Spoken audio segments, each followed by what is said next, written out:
Hey guys, Ron right here, and today I'm going to showcase my Pulverize tank build for Druid. Let's look into it.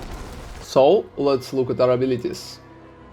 I'm using the Earth Spike as a basic attack, since it can help us generate spirit from a distance, which should be pretty important since we can use Pulverize as a distant type of attack as well.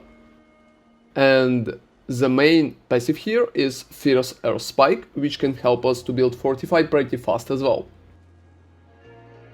Moving here, I have Heart of the Wild, only 1 point to progress further, and 3 points in Wild Impulses, together with Abundance, which can help us generate more spirit, and this is really good for us, since we have a really high spirit consumption. Pulverize here is our main ability, which should be used as both melee attack and distant attack. So the main passive here is Primal Pulverize, which is really good with helping with survivability. I'm also taking Predatory Instinct, since we can always circle around really tanky elites and use this against them. I'm also taking Iron Fur for 9% damage reduction, which is pretty much amazing since we're always in the very bare form. I have only 1 point in Earthen Bulwark here, which should be really helpful, and the rest will come from the item contribution.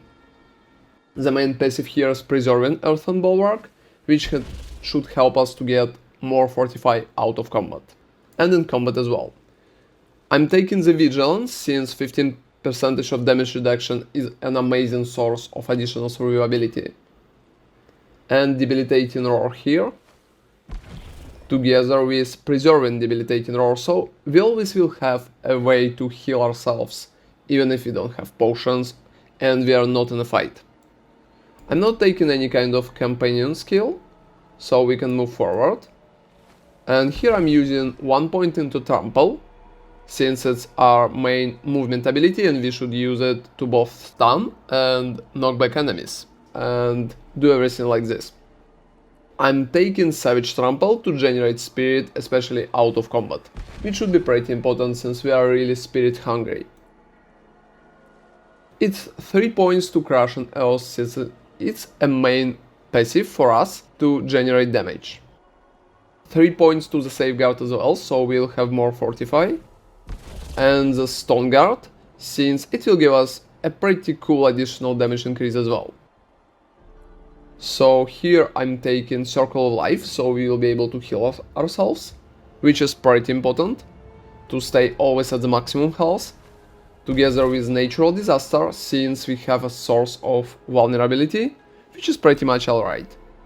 And Defiance, since it's pretty much free damage, which is always good. The ultimate ability is Grizzly Rage, which should give us both damage reduction, damage source, and source of unstoppable as well. So try to use it all the time.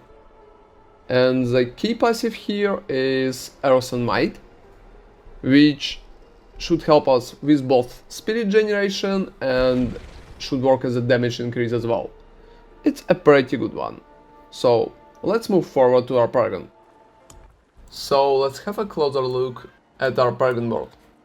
I'm taking both Tenacity and the Prime here, since both of them are a really good source of armor, health and damage. The Glyph here is Exploit, which is the only source of vulnerable for our build and pretty important because of this. We can also take all the dexterity around here and here. And I'm going through the left side and exiting from the top. Taking Impel in the process. We don't really need Resolve here, since resistances are not really working right now. So exiting from the top, the next board is Survival Instincts. And we're taking Legendary Note, since it's a really good source of damage when the enemy has less than 50% life, so that's pretty much it. The Glyph here is Guzzler, and I think it's a really good one, since we're almost always healthy, and we can have an additional damage, so it will be easier for us to kill enemies. I'm taking Intelligence around it to maximize it, together with Grizzly here and Battleborn Hide.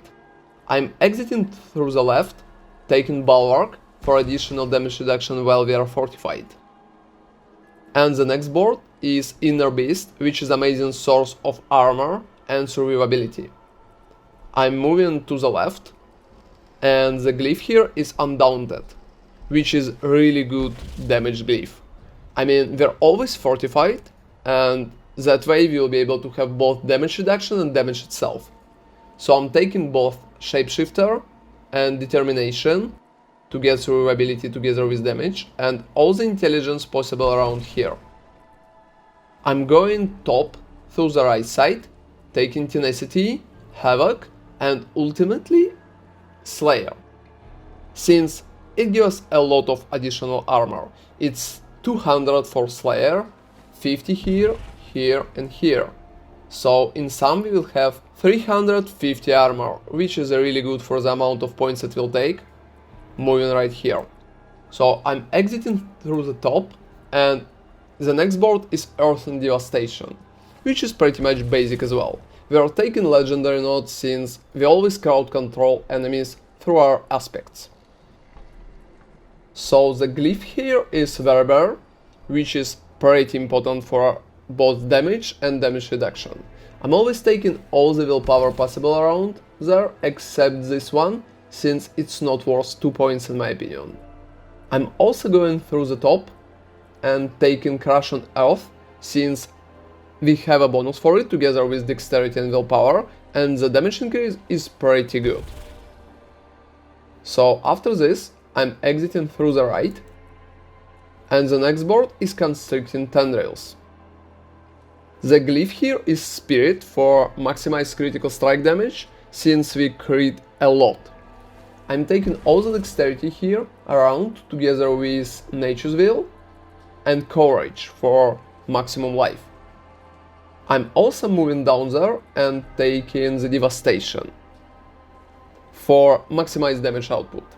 I would say that the board itself is pretty simple and I would say pretty classical, yet with some advantages, especially in the parts of the armor, which we should maximize to make our character stronger, survive better, and always keep fortify and health at the maximum. So let's go to our items. So let's look at our aspects and uniques. As a helmet, I'm using Vasily's Prayer, which is main bread and butter for all the Earth-based builds. It's a pretty great source of additional fortify, and because of this we can use our Earth skills when we are using Grizzly Rage. So this is pretty important one, try to get it as fast as possible and use it even if your stats is not really good as well. I'm also using Insatiable Fury here, which is pretty much a really good option. It gives us an additional armor when we are in the Werewolf Bear form, and we are always in the bear form.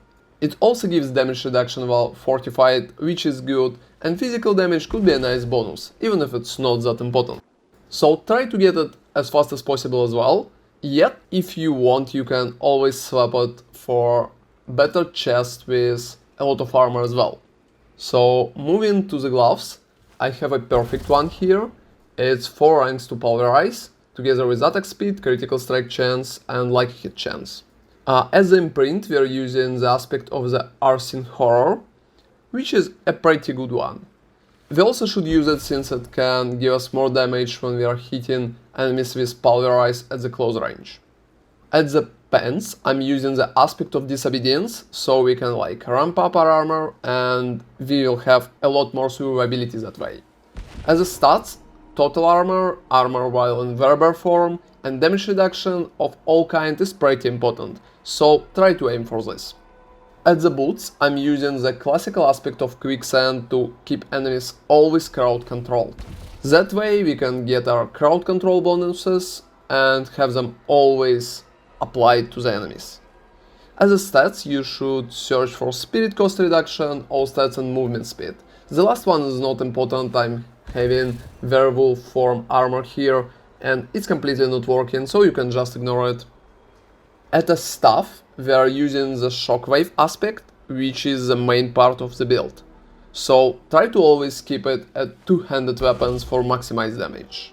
And the stats itself, you should look for all stats, critical strike damage with earth skills, and damage to slowed enemies, damage to crowd control enemies, or core skill damage. Any of this would work. And at the amulet, I'm using the aspect of retaliation, which is pretty basic as well. With stats, you should look for crush and earth passive bonus, damage reduction, additional armor, and spirit cost reduction, which is pretty important since our build is very spirit hungry. As a heart here, I'm using the Devil's Heart that can help us stun enemies after we spend primary resource. It always comes in handy in higher tiers. You can swap it for a few better ones, but it's still a really good option. So keep it in mind since we need an additional source of proper crowd control as well. At the first ring, I'm using the aspect of Rampage and Beast, which is a really good one. You should always aim for 5 seconds, since it's pretty important, and it will give you a lot of critical strike damage going through the time. So try to make your Grizzly Rage always up, and that way you will definitely deal more damage. As stat itself, you should look for health, lucky hit chance, critical strike chance, and critical strike damage or critical strike damage with earth skill. Any damage stat will work as the last one. As a heart here, I'm using the Brutal Heart of Revenge, which gives us suppression of incoming damage, and that works really good. Moving down there, the next ring is Aspect of Accelerating. I'm not using the Umbral aspect since I don't think we need this additional energy, especially in the higher tiers, when we are mostly fighting a really fat elites. So I think Aspect of the Accelerating can help us both using our basic attack faster and using our Pulverize faster as well. It should make build much more smooth and fun to play. And stat itself, you could look for the same as the previous ring, so it's lucky hit chance, critical strike damage, and stuff like this. As a heart, I'm using a Wrathful Heart that can cycle through some different Malignant bonuses as Vicious, Devious, and Brutal. I definitely prefer this one since we really need the attack speed bonus and the way to restore our spirit to maximum. We could always try to use Barber instead, but I prefer this one since it's much more comfortable to play with this. Especially since Barber could be nerfed pretty soon as well. So the Brutal part here with the barrier is not really good and we should try to cycle it as fast as possible. So always keep in mind what kind of bonus you have right now and play accordingly. With this set of items we will be able to see like really high armor here, together with high life and really good damage as well. Let's move to our Spirit Boons.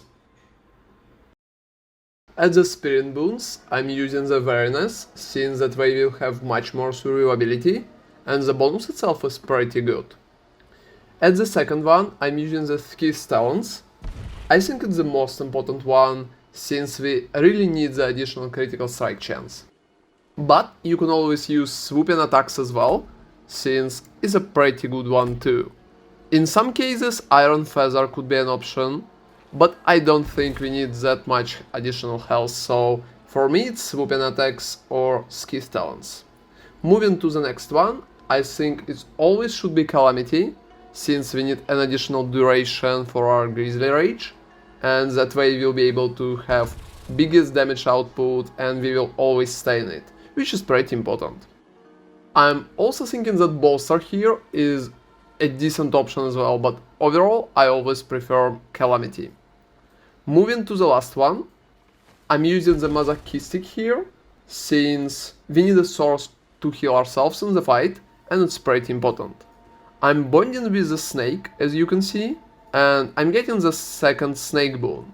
It's Calm Before the Storm, so that way we will be able to have a better uptime of the Grizzly Rage. Take it and try it. I'm sure it will work wonders. That way you will be able to stay the Grizzly Rage for much longer and it should always be up in our build.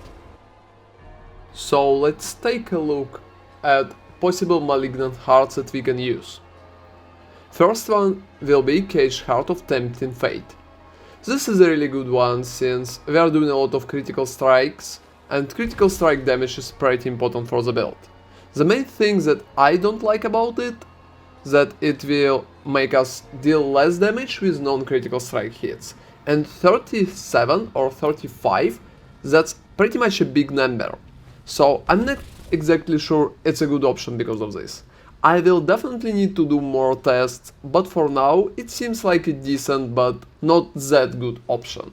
You still can try to use it if you think you have enough critical strike chance, especially from your boons, items and stuff like this. But for now, I'm not sure that I should go with this.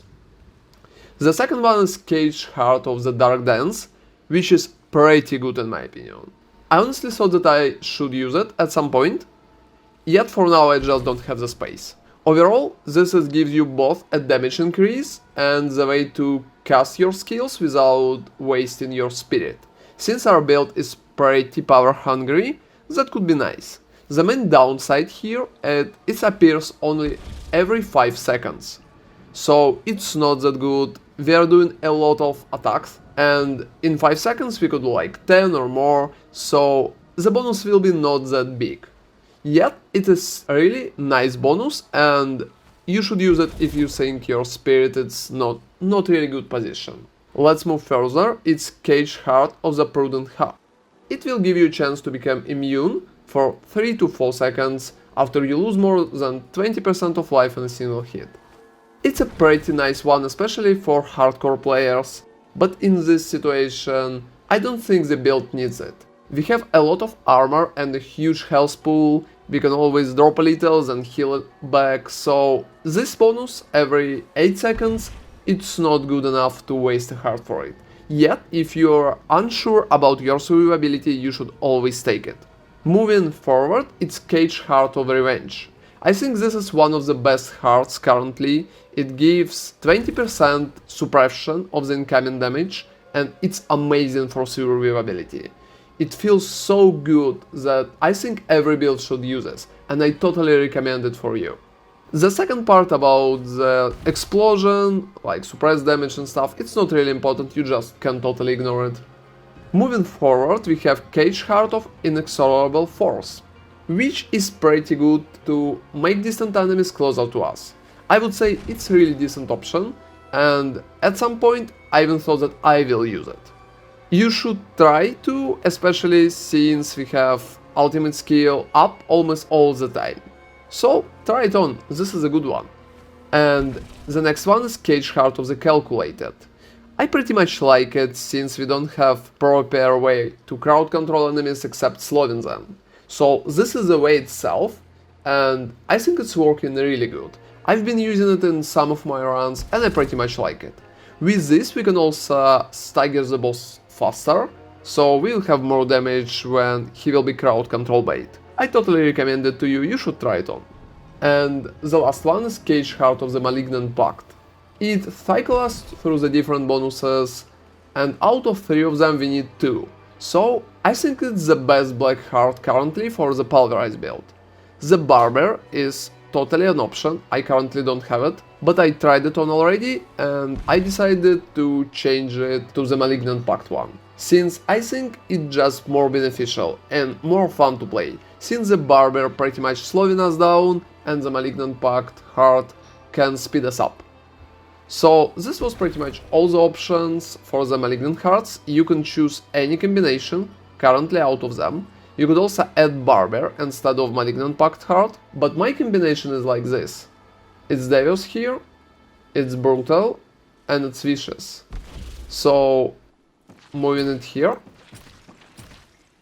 it's the Caged Heart of the Calculated, it's the Caged Heart of the Malignant Pact, and Caged Heart of the Revenge. And I think this is a really good combination. If I would choose something, I would say the second option would be Caged Heart of the Inexorable Force instead of Caged Heart of the Calculated here. And we can always change the Malignant Pact to the Barber if you like the slower playstyle. I personally like to go fast, so Malignant Pact will work really good for me. So it was my Pulverized tank build for Druid. Try it out guys, and I'm sure you will like it. Like and subscribe for more Diablo 4 content, and see you next time!